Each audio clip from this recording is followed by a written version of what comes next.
Lanskem letu je bila navada, da župan predal županovanje oziroma oblast, mestno oblast gospodu Rukavini za čas festivala Lent.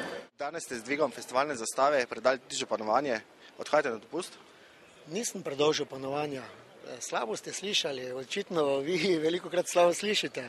Predal sem samo oblast za obdobje 14 dni oziroma 16 dni za čas festivala Lent. In to pomeni, da sem prinesel tudi odgovornost na gospoda Rukavina.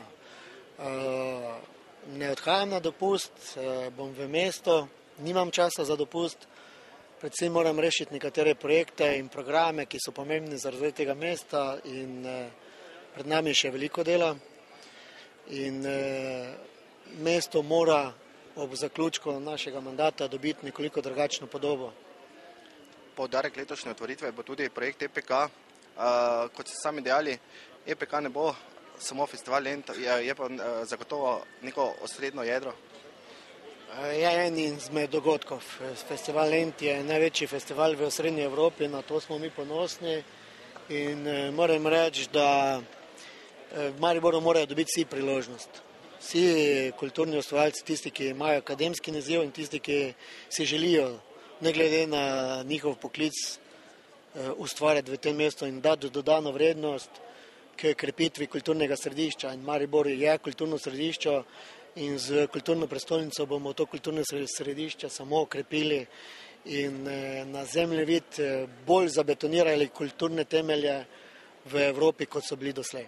Danes vam je župan predal oblast. Boste to zlorabili?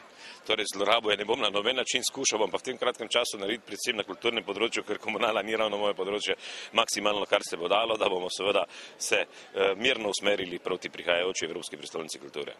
Kako je s festivalom? Ali je že vse pripravljeno? Za festival je vse pripravljeno, vse na svojih mestih. Videli ste, da je naše pridne delavce močil dež vaš pretekli teden, ko so pripravljali prizorišča. No, danes je sonce in upam, da bo sijalo vsaj še prihodnjih 16 dni. No, vse to sem vas tudi ravno mislil vprašati, če ste naročili lepo vreme?